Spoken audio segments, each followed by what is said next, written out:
Vamos falar de economia também nessa edição do Jornal da Manhã, porque a mais recente reunião do Comitê de Política Monetária do Banco Central, olha só, resultou na diminuição da taxa básica de juros para 14% ao ano, com corte de 0,25 ponto percentual na Selic pela quarta vez seguida.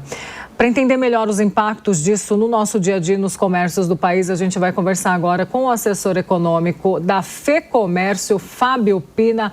Fábio, tudo bem? Bom dia para você, bem-vindo. Tudo bem, bom dia, Paula. Tudo bem? Tudo ótimo, Fábio. Uma Selic de 14% é suficiente para estimular consumo, investimentos aqui no Brasil? Ou os juros ainda estão muito altos aqui no nosso país? Olha, na verdade a gente sempre olha a Selic porque é a taxa que, em tese, baliza essa discussão, mas ela é uma taxa que não é utilizada no dia a dia do investidor, do consumidor. A Selic é uma taxa interbancária, basicamente, ela é o que a gente chamava antigamente de overnight. Então é uma taxa que você usa para aplicar recursos de um dia para o outro. O investidor não toma recurso de um dia para o outro, o consumidor também, quando vai comprar uma coisa, não paga com um prazo de um dia. Então, essa taxa está muito distante do que acontece de fato na estrutura de juros, né, nas taxas a termo. E aí, quando eu vou ver o que o consumidor paga de taxa de juros, mesmo quando ele vai financiar um automóvel, ele paga 25% a 30%. Essa é a menor taxa que existe, porque o automóvel é um bem que é fácil de você recuperar de certa forma, né?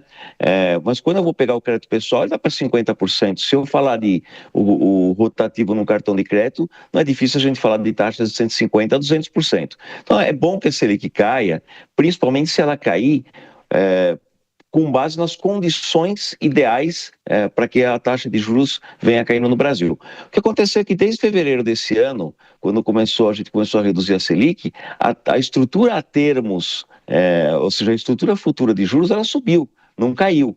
Ou seja, o mercado não percebeu que as condições são as condições ideais para eu reduzir toda a estrutura de juros na economia. E quais são as condições ideais?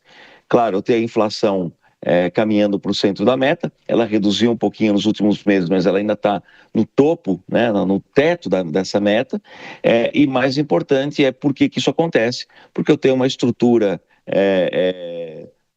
fiscal muito complexa no Brasil, ou seja, o governo gasta muito, o Estado é muito grande, e aí sobra muito pouco recurso para fazer as outras coisas. Sendo que um Estado que gasta muito e está arrecadando muito, não há muito espaço para aumentar a arrecadação, ou seja, há riscos e por isso a estrutura toda de juros ela é muito elevada. Que bom que a Selic caiu mais um pouquinho, mas isso não representa um grande alívio para o comércio, não. Mas Fábio, se a gente analisar, pode ser que eu esteja enganado, tá? Mas eu não me recordo, num período eleitoral, da gente sofrer com quedas nas taxas de juros. Pelo contrário, normalmente ela aumenta, só que está tão alta, né? Agora chegando ao patamar com essa redução de 14%.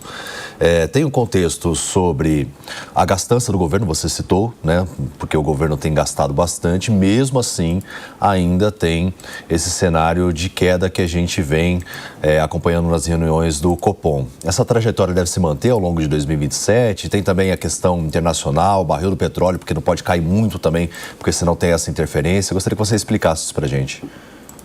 Primeiro que já aconteceu sim de a gente ter taxas artificialmente baixas em períodos eleitorais. Isso aconteceu no período de 2014. O que relativamente baixas não, mas abaixo do que o mercado indicava. E isso gerou um problema muito grande, porque a gente teve a inflação que atingiu 2 dígitos. A gente não pode esquecer disso. Então, reduzir a taxa Selic de forma artificial não melhora a situação. Eu tenho que criar espaço para que essa redução seja uma redução saudável. Com relação ao custo do dinheiro no ano que vem, é muito difícil a gente saber, porque é fato que a gente tem um problema internacional, o câmbio, que nesse momento está ajudando, né? O câmbio se valorizou do começo do ano para cá, então ele está ajudando o Banco Central, ou pelo menos não está colocando mais pressão sobre a necessidade de juros. É claro que tem o petróleo, guerra, etc., mas o maior problema do país não é esse, é a dívida pública e a trajetória da dívida pública, até porque os outros países me parecem que eles estão no mesmo mundo, onde existem as mesmas guerras, o mesmo preço de petróleo, e nenhum país do mundo tem tem hoje uma Selic a 14, mas se você pegar uma estrutura de juros, por exemplo, para 2035, paga IPCA mais 7 a 8%. Quer dizer, eu estou pagando para 10 anos 7 ou 8% de juro real, acima da inflação, no mesmo mundo onde eu tenho os Estados Unidos que paga um terço disso em termos de juro nominal e real quase zero, tenho a Europa que paga muito menos, o Japão que paga muito menos, ou seja, o que há de diferente no Brasil? Não só o tamanho da dívida pública, como a trajetória dessa dívida pública. Perfeito, Fábio. Outra pergunta que a gente tem para você, como que você tem visto a atuação do Gabriel Galípolo, presidente do Banco Central, à frente do Banco Central? Aparentemente a gente sabe que ele tem uma boa relação com o governo Lula. Queria que você falasse um pouco dessa relação, da influência disso na nossa economia, diferente do presidente anterior do Banco Central, que a gente sabe que haviam muitas rusgas ali entre os dois. Como eu não falo de política, eu estou analisando a parte técnica, os dois presidentes do Banco Central, aliás, o Banco Central, eu não vou falar que ele é irretocável, porque nada é irretocável, mas ele vai muito bem, já faz muito tempo. O Banco Central não pode ser culpado nesse momento pela taxa de juros, também não pode ser culpado pela inflação, que até tem estado bastante comportada diante de todos os problemas, novamente, que a política fiscal tem. Então, tanto o Roberto Campos quanto o Galípolo, um fez e outro está fazendo uma gestão que eu diria brilhante. O problema não está dentro do Banco Central. O Banco Central, diante de todas as agruras que passa, usa suas ferramentas, tem usado muito bem suas ferramentas. Eu não vejo a diferença que se via, não era uma diferença entre os técnicos, essa diferença não era discutida entre economistas. Essa diferença do antecessor para o atual é uma diferença apenas que é versada ou conversada na política. Entre os técnicos, a percepção é positiva dos dois gestores do Banco Central. Fábio Pina, assessor econômico da FEComércio em São Paulo. Fábio, muito obrigada pelos esclarecimentos aqui técnicos em relação ao impacto da Selic aqui para os brasileiros e para os investimentos aqui no nosso país. Até a próxima.